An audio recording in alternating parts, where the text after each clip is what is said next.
Trying viral makeup products, is it really worth the hype? For our first episode, itong Bay-Free Thickening Eyebrow Gel Mascara ang i-feature natin. Nagamit ko na to for a long time, kaya final thoughts na agad-agad yung masishare ko sa inyo. Meron lang naman tong 240k plus sold sa Black App. Ano bang itsura nito sa kilay? Pakita ko sa inyo. Ito pala yung wand niya. Maliit and pabenda rin siya kaya hindi mahirap mag-apply. Ang meron pala ako ay shade ash brown. Let me try this for you.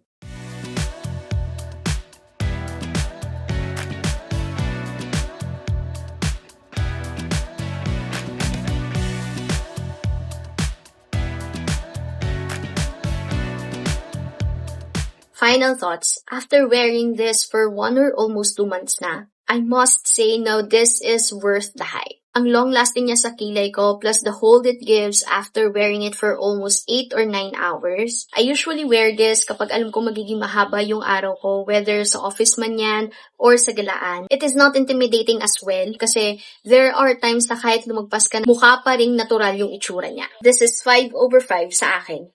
Yun lang. Bye!